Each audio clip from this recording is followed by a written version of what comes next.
이른 새벽, 아직 해도 뜨기 전이었어요. 시장으로 향하는 길가엔 어제 내린 비가 그대로 남아 있었죠. 골목마다 무릉덩이가 반짝였고 공기엔 젖은 흙 냄새가 났습니다. 이정수는 양손에 장바구니를 들고 천천히 걸었습니다. 허리는 굽었지만 걸음은 단단했어요. 그녀는 40년째 전통시장에서 반찬 가게를 하고 있었습니다. 매일 새벽 5시면 시장으로 나가 장을 보고 오전 8시엔 첫 손님을 맞았죠. 삶은 늘 같았지만 정수는 그런 하루를 좋아했습니다. 살다 보면 별일 다 있죠. 그래도 밥은 해야 하잖아요. 그녀는 늘 그렇게 말하곤 했습니다. 그날도 평소처럼 콩나물과 무, 멸치를 사기 위해 새벽 시장으로 향했습니다. 우산 대신 검은 비닐을 머리에 덮고 발엔 고무신을 신었어요. 길모퉁이에는 붕어빵 냄새가 났고 버스가 한 대 지나가며 물을 튀겼습니다. 정수는 깜짝 놀라 몸을 뒤로 젖혔죠. 아이고, 이런 날씨엔 그냥 집에 있을걸. 그녀는 혼잣말로 중얼거리며 물기를 털었습니다. 비슷한 시각 강남대로 한복판에서는 한 대의 검은 승용차가 속도를 줄이지 못하고 미끄러지고 있었습니다. 운전석에 앉은 이는 한서그룹의 회장 정명자, 주름 하나까지 고집스럽게 다려진 옷차림에 진한 진주 귀걸이를 한 여인이었죠. 병원에 가던 길이었습니다. 어제 밤새 전화로 딸과 싸운 뒤였고 머리는 복잡했습니다. 모두 내 뜻대로 돼야 하는데 아무도 믿을 수가 없어. 명자는 그렇게 혼잣말하며 브레이크를 밟았지만 젖은 도로는 말을 듣지 않았습니다. 그 순간 골목에서 반찬 재료를 든 정순이 길을 건너고 있었죠. 타이어가 미끄러지는 소리와 함께 세상이 번쩍했습니다. 비명도 외침도 없었어요.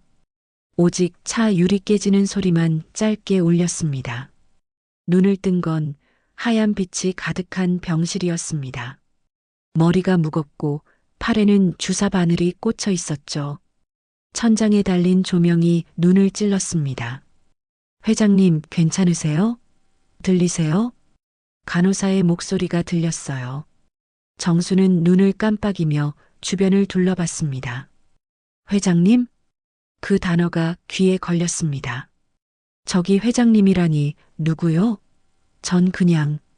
그녀의 말은 중간에 끊겼습니다.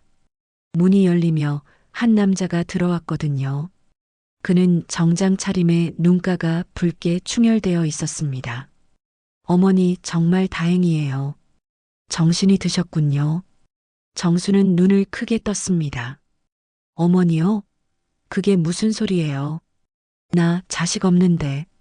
남자는 놀란 듯 간호사를 바라봤고 간호사는 조심스럽게 말했습니다. 기억이 조금 혼란스러우신가 봐요. 큰 사고셨잖아요. 정수는 머리를 감싸쥐었습니다. 심장이 요동쳤죠. 이게 무슨 일이람. 난 분명 시장에 있었는데. 그녀는 자신이 입은 하얀 병원복을 내려다봤습니다. 손톱에는 아직도 간장색 얼룩이 남아 있었어요. 그러나 손목에는 고급스러운 시계가 걸려 있었죠. 낯선 무게였습니다. 며칠 뒤 그녀는 병실 창문 너머로 신문을 보게 됩니다. 거기엔 이렇게 적혀 있었죠. 한서그룹 정명자 회장, 교통사고 후 의식 회복. 반면 인근에서 발견된 노인 이정순 씨는 현장에서 사망. 신문을 손에서 놓는 순간 그녀의 입이 굳게 다물렸습니다. 피가 거꾸로 솟는 느낌이었죠. 그럼 죽은 게 나라는 말인가?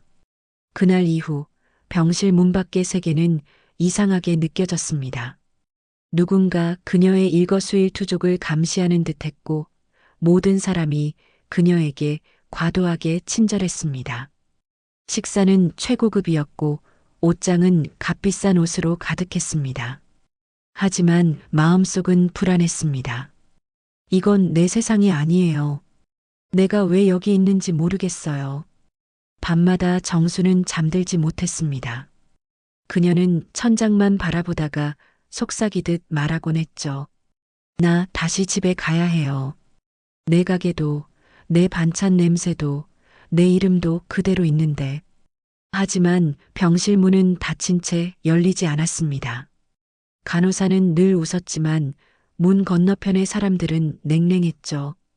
그녀가 기억을 잃었다고 믿는 사람들 사이에서 정수는 점점 고립되어 갔습니다. 그러던 어느 날 수행비서라는 젊은 남자가 병실에 들어왔습니다. 회장님, 태호입니다. 이제 본사복귀 일정 잡으셔야죠. 그녀는 미소를 지으려다 멈췄습니다.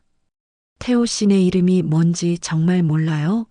나 회장이 아니에요. 태호는 잠시 멈칫했지만 금세 고개를 숙였습니다. 지금은 그 말씀 안 하시는 게 좋습니다. 모두 혼란스러워 하니까요. 그날 밤 정수는 깨달았습니다.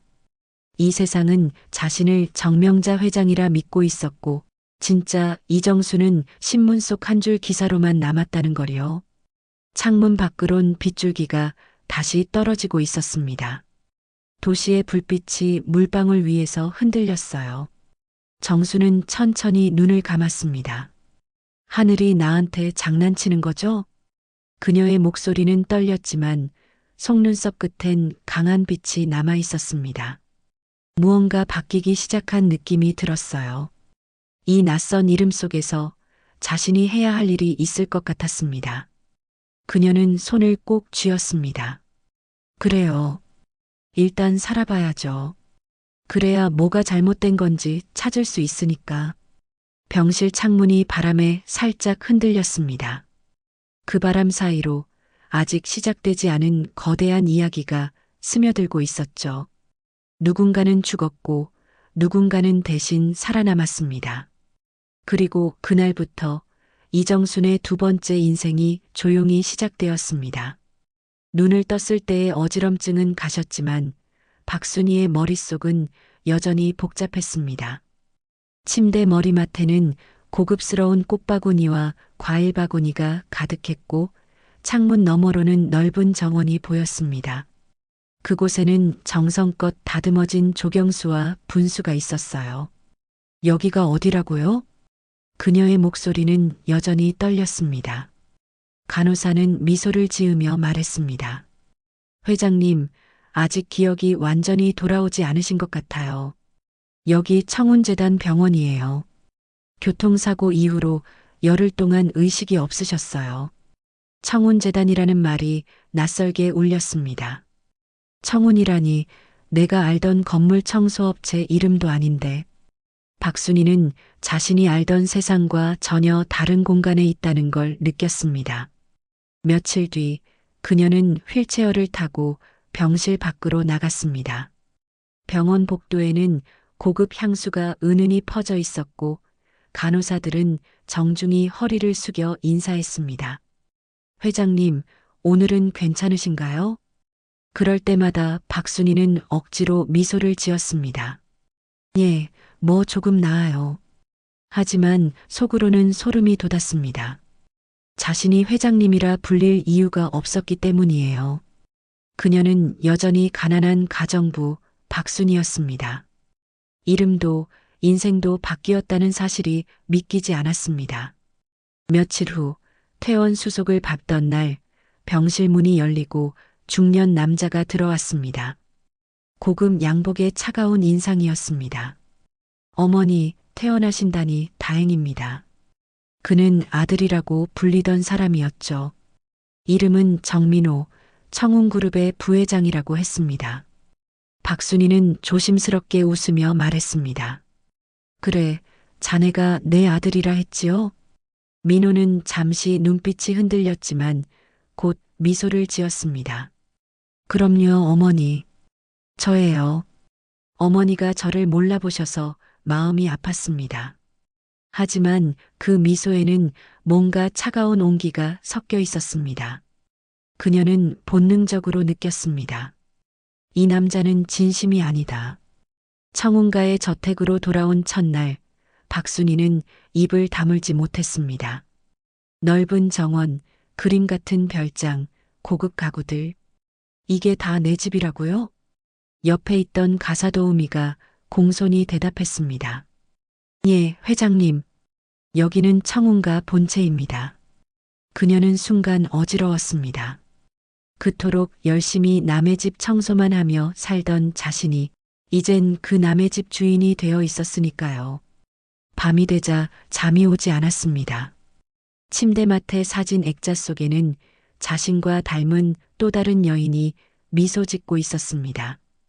이게 나야? 아니면 그 부잣집 할머니인가? 사진 뒤편에는 이름이 적혀 있었어요. 정명숙. 그제야 모든 게 명확해졌습니다. 그래, 나는 박순이요. 저 사람은 정명숙이요. 사람들이 착각하고 있는 거지. 그녀는 벌떡 일어나 거울을 바라봤습니다. 그 안에는 낯선 옷차림을 한 자신이 서 있었습니다. 주름진 얼굴, 단정한 머리, 그러나 눈빛은 여전히 박순이었습니다. 다음 날 아침 식탁에는 고급 음식이 줄지어 있었습니다. 어머니, 어제 병원비는 정리했습니다. 그래, 그래 수고했어요.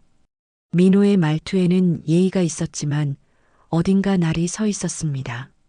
잠시 뒤 문이 열리며 젊은 여자가 들어왔습니다. 할머니, 저예요, 민정이에요.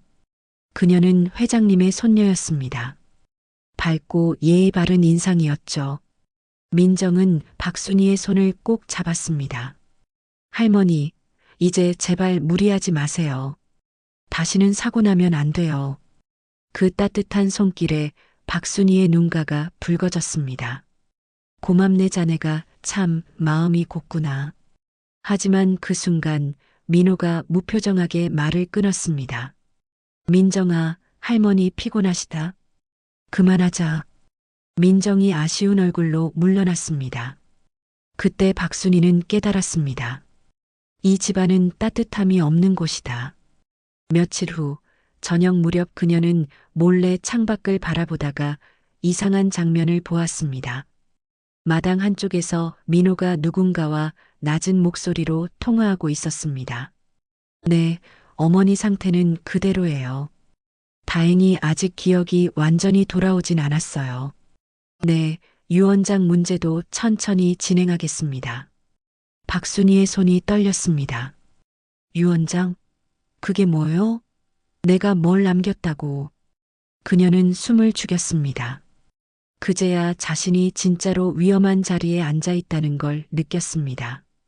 그날 밤 박순이는 방 안을 천천히 둘러보았습니다. 비싼 시계, 보석함, 고급 옷들. 그러나 그 어디에도 박순이의 삶은 없었습니다. 이건 내 인생이 아니에요 하지만 그냥 나갈 수도 없겠죠. 그녀는 거울 앞에 서서 중얼거렸습니다. 이제라도 이 세상에서 내가 왜 여기에 있는지 알아야겠어요. 그녀는 두려웠지만 결심했습니다.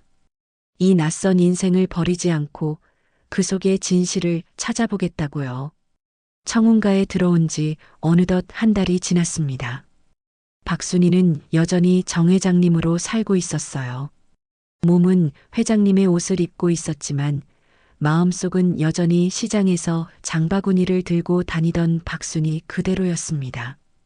아침마다 하녀들이 문을 열고 인사할 때마다 그녀는 여전히 어색한 웃음을 지었습니다.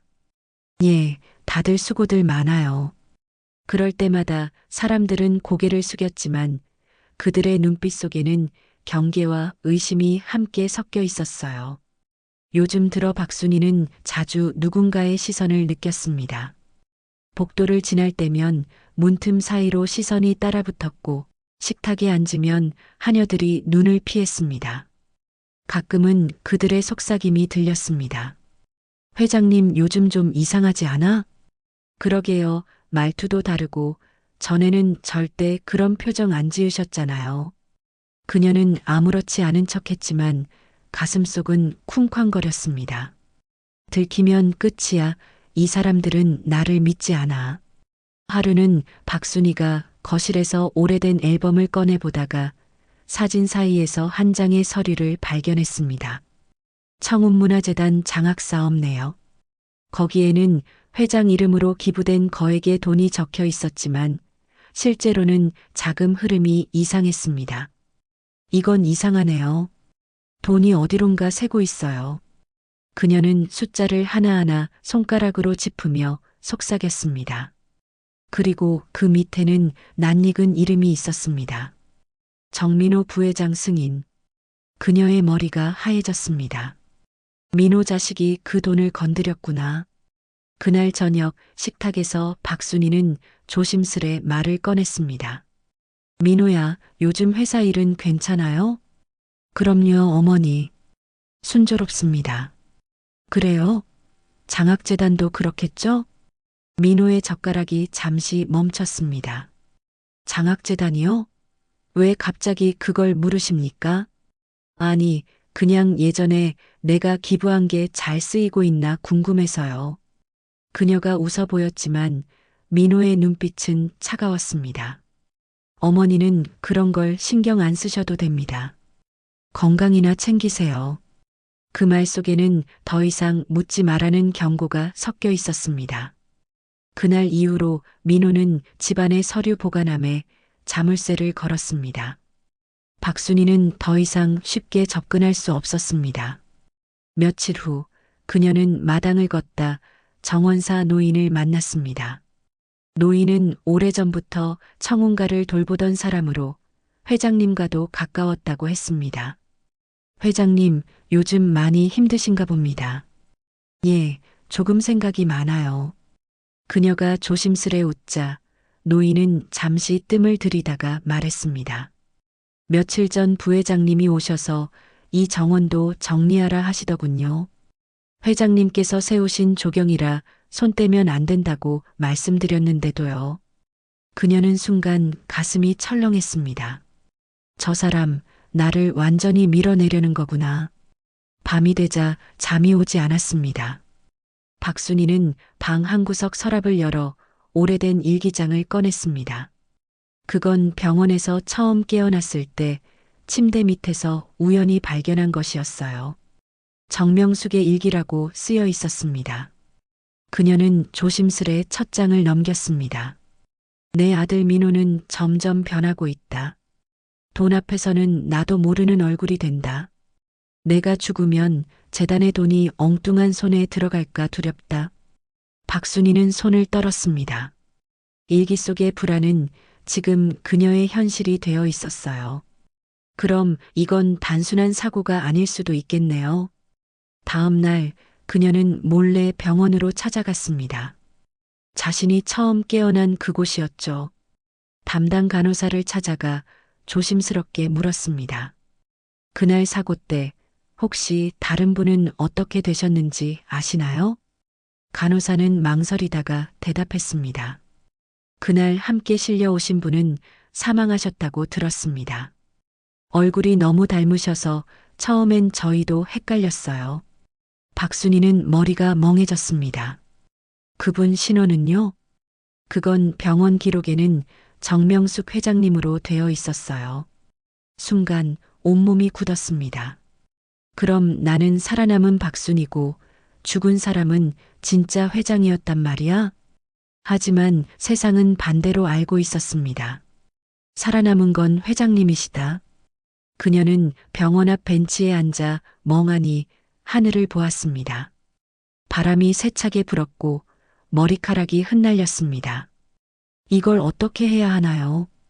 그녀는 집으로 돌아와 며칠 동안 방에 틀어박혔습니다. 먹지도 자지도 못했어요. 내가 진실을 말하면 이 집안은 무너질 거예요. 하지만 가만히 있으면 민호가 더 많은 사람을 속이겠죠. 거울 속에 자신을 바라보며 그녀는 중얼거렸습니다. 나는 박순희예요. 하지만 지금은 정명숙으로 살아야 해요. 그래야 저 사람들의 진짜 얼굴을 볼 수 있죠. 며칠 후 손녀 민정이 찾아왔습니다. 할머니, 요즘 얼굴이 많이 안 좋아 보여요. 무슨 일 있으세요? 박순희는 미소를 지으며 손을 잡았습니다. 괜찮아요, 민정아. 할머니가 조금 생각이 많아서 그래요. 제가 도와드릴게요. 모든 말씀만 하세요. 그녀는 그 말에 눈시울이 붉어졌습니다. 고맙다, 정말 고맙구나. 민정이 나간 뒤 박순이는 결심했습니다. 그래요. 이 진실을 숨기지 말고 조금씩 드러내야겠어요. 누군가는 알아야 하니까요. 그녀는 일기장을 품에 안고 창문을 열었습니다. 밤하늘에는 별이 총총했습니다. 멀리서 개 짖는 소리와 함께 저택의 불빛이 잔잔히 흔들렸습니다. 그녀의 마음속에는 두려움과 함께 작은 불씨가 피어올랐습니다. 그건 절망 속에서 피어난 희망의 단서였습니다. 이제 시작이에요. 진짜 싸움은 지금부터죠. 박순이는 거울 앞에 앉아 오랫동안 생각했습니다. 이제는 두려움보다 해야 할 일이 더 커졌어요. 그녀의 손에는 정명숙의 일기장이 들려 있었고 그 표지 위로 햇살이 잔잔히 비쳤습니다. 지난 한 달간의 혼란과 두려움은 서서히 가라앉고 있었습니다. 이제 그녀는 도망치려 하지 않았습니다. 대신 이 집안의 진실을 제대로 바라보기로 마음먹었습니다. 며칠 뒤 그녀는 손녀 민정을 불렀습니다. 민정아, 할머니가 좀 부탁할 게 있어요. 네, 말씀하세요.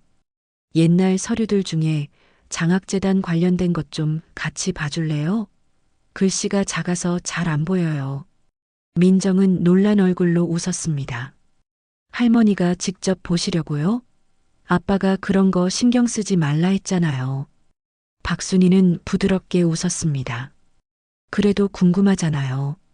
아이들이 어떻게 잘 자라고 있는지 그게 내가 살아온 보람이죠. 그녀의 눈빛에는 예전의 따뜻함이 깃들어 있었습니다. 민정은 고개를 끄덕였어요. 알겠어요, 할머니. 제가 같이 찾아볼게요. 둘은 서류 더미를 정리하며 조용히 시간을 보냈습니다. 민정이 한 장씩 넘길 때마다 박순이는 세심히 내용을 살폈습니다. 그러던 중 민정이 멈칫했습니다. 할머니, 이거 뭔가 이상해요. 그녀가 가리킨 서류에는 기부금이 개인 계좌로 송금된 흔적이 있었어요. 계좌 이름은 청운홀딩스 자문계좌. 박순이는 침착하게 물었습니다. 민정아, 이 계좌 주인이 누구로 되어 있니? 잠깐만요, 검색하며. 아빠 이름이에요. 민정의 얼굴이 굳었습니다. 할머니, 이게 무슨 뜻이에요? 박순이는 잠시 말을 고르며 손녀의 손을 잡았습니다. 아직 단정하긴 이르지만 이 돈이 올바른 곳으로 가지 않은 건 분명하네요. 아빠가 그런 일을 하셨을 리 없어요. 민정은 떨리는 목소리로 말했지만 눈빛 속에는 이미 혼란이 번지고 있었습니다. 박순이는 조용히 고개를 끄덕였습니다. 그래요, 우리도 아직 몰라요. 그래서 함께 확인해 보는 거예요. 사람은 누구나 실수할 수도 있고 또 변할 수도 있죠. 그날 이후 민정은 아버지 몰래 할머니를 도왔습니다. 그녀는 회의 일정표, 재단 운영 보고서, 회계 내역을 하나씩 정리해 박순이에게 전달했습니다. 박순이는 작은 공책에 그 내용을 차근차근 기록했습니다. 이런 게 참 오랜만이네요. 예전에 가정부 일할 때도 무슨 일이든 메모부터 했어요. 그녀의 손끝에는 묘한 힘이 실려 있었어요. 민정은 그런 할머니를 보며 점점 더 존경심을 느꼈습니다. 이분은 진짜 어른이시구나. 며칠 후 청운문화재단의 감사 담당이 저택을 방문했습니다. 민호는 불쾌한 표정으로 말했습니다. 감사를 왜 벌써 합니까? 아직 보고 시점도 아닌데요. 담당자는 정중하게 대답했습니다. 회장님께서 직접 검토를 요청하셔서 그렇습니다. 민호의 시선이 순간 날카로워졌습니다. 그녀는 조용히 웃으며 말했습니다. 그래요. 우리가 남의 돈을 관리하는 자리라면 늘 투명해야죠. 그날 밤 민호는 분노를 감추지 못했습니다. 어머니, 왜 이러십니까? 제가 잘 알아서 처리하고 있는데. 민호야, 사람의 돈이든 사회의 돈이든 그건 책임이야. 우리 집안이 남에게 손가락질 받으면 안 되지 않겠니? 민호는 잠시 말이 없었습니다. 그녀는 처음으로 그에게 단호한 목소리로 말했습니다. 이건 어머니로서가 아니라 같은 어른으로서 하는 말이에요. 이 일은 바로 잡아야 합니다. 그의 눈빛이 흔들렸습니다. 그럼 어머니는 저를 믿지 못하시는 겁니까? 박순이는 고개를 저었습니다. 믿고 싶어요. 하지만 그 믿음을 지키려면 지금 행동으로 보여야죠. 그 말에 민호는 아무 말도 하지 못하고 방을 나갔습니다. 문이 닫히는 소리가 유난히 크게 울렸습니다. 며칠 후 박순이는 다시 정원으로 나갔습니다. 찬바람 속에서도 나뭇잎 사이로 햇살이 비쳤습니다. 그녀는 그 자리에서 오랫동안 일하던 정원사를 불렀습니다. 아저씨, 지난번에 말씀하신 그 이야기 부회장님이 정원을 없애려 한다고 하셨죠? 예, 회장님. 요즘은 자주 외부 사람도 들여보내십니다. 공사 얘기가 오가더군요. 그녀는 미소를 지으며 말했습니다. 그 정원은 함부로 건드리지 말아요. 사람의 마음처럼 한번 무너지면 다시 세우기 어렵거든요. 그녀의 목소리는 부드럽지만 단단했습니다. 그 순간 정원사의 얼굴에도 미소가 번졌습니다. 역시 회장님이십니다. 예전에 그 따뜻한 모습 그대로세요. 박순이는 조용히 대답했습니다. 이제야 조금씩 나 자신으로 돌아가는 기분이에요. 시간이 조금 흐르자 청운가의 분위기는 서서히 변하기 시작했습니다. 가사도우미들은 예전보다 그녀를 따뜻하게 대했고 민정은 자주 찾아와 이야기를 나누었습니다. 할머니, 요즘 웃는 모습이 많이 밝아지셨어요. 그래요? 사람이 진심을 나누면 그렇게 되는 거예요. 우리가 가진 건 돈보다 마음이니까요. 그녀는 민정의 머리를 쓰다듬었습니다. 민정아, 사람은 잘못도 하지만 다시 바로잡을 수 있단다. 그게 가족이 해야 할 일이에요. 며칠 뒤 재단 감사 결과가 나왔습니다. 민호의 계좌로 흘러간 일부 자금이 확인되었고 그는 곧 이사회 앞에서 공식적으로 사과했습니다. 기자들 앞에 선 그는 고개를 숙였습니다. 모든 건 제 불찰입니다. 재단의 명예를 실추시켜 죄송합니다. 그 장면을 TV로 지켜보던 박순이는 깊은 숨을 내쉬었습니다. 그래요, 이제 시작이네요. 그녀의 눈가에는 눈물이 맺혔지만 그건 슬픔이 아니라 안도의 눈물이었습니다. 그날 밤 박순이는 정원에 나와 밤하늘을 바라보았습니다. 달빛이 잔잔히 내려앉고 찬바람이 얼굴을 스쳤습니다. 그녀는 조용히 중얼거렸습니다. 박순이로 살든 정명숙으로 살든 결국 사람은 진심으로 남는 거예요. 나는 이제 두려워하지 않아요. 민정이 뒤에서 다가와 할머니의 어깨를 감쌌습니다. 할머니, 우리 이제 괜찮아요. 함께니까요. 그녀는 고개를 끄덕였습니다. 그래요. 이제는 혼자가 아니니까요. 봄 기운이 스며드는 병원 정원에는 연두빛 새순이 돋고 있었습니다. 며칠째 이어진 맑은 햇살은 마치 오랫동안 얼어있던 세상의 마음을 조금씩 녹이는 듯 했어요. 박순이 할머니는 휠체어에 앉아 창문가에서 차를 마시고 있었습니다. 그녀의 눈빛은 이제 두려움보다 평온이 깃들어 있었죠. 오늘은 얼굴이 훨씬 좋아 보이시네요, 박 여사님. 간호사의 밝은 목소리에 할머니는 천천히 미소 지었습니다. 이젠 여사님이란 소리에도 놀라지 않아요. 근데 아직은 낯설어요. 시간이 해결해 줄 거예요. 마음이 편해지는 게 먼저니까요.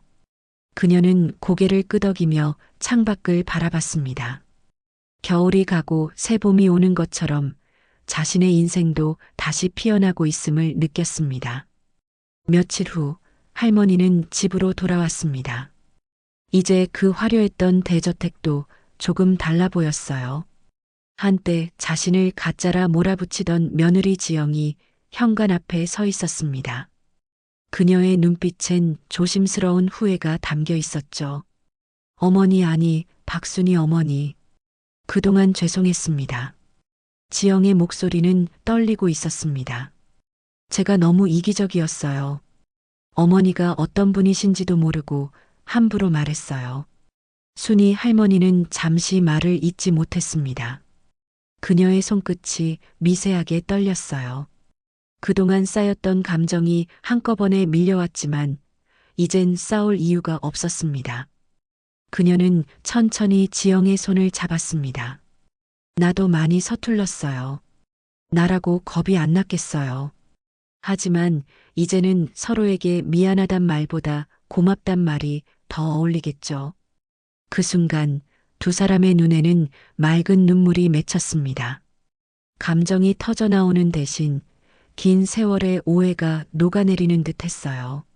며칠이 지나고 순이 할머니는 동네 복지관을 다시 찾았습니다. 그녀는 그동안 자신을 도와줬던 사람들에게 작은 감사회를 열었죠. 이젠 나도 누군가에게 도움이 되는 사람이 되고 싶어요. 나처럼 길을 잃은 사람들에게 말이에요. 사람들은 박수를 보냈고 할머니의 얼굴엔 따뜻한 웃음이 피어올랐습니다.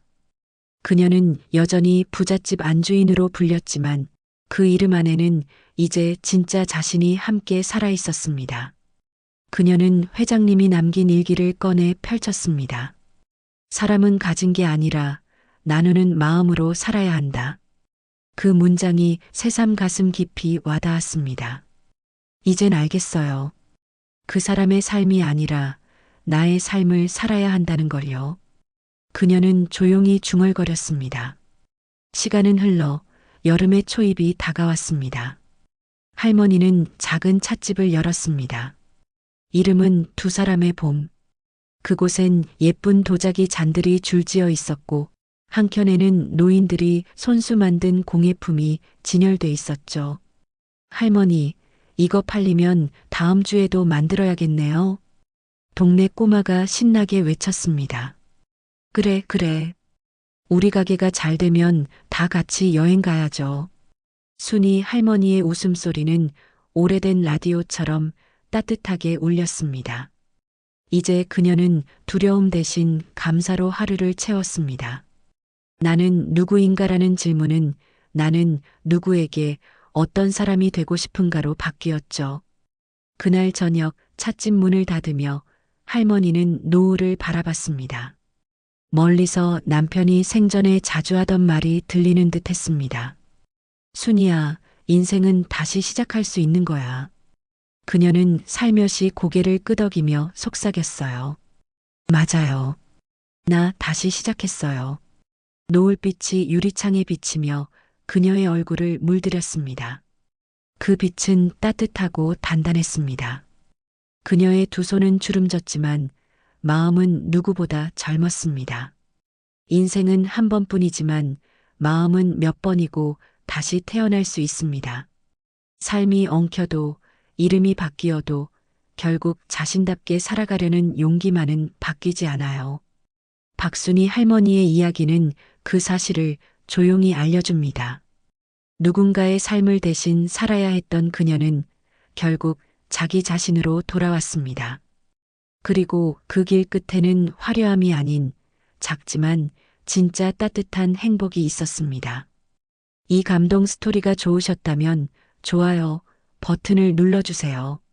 앞으로도 따뜻한 실화 이야기와 삶의 용기를 전해드릴게요.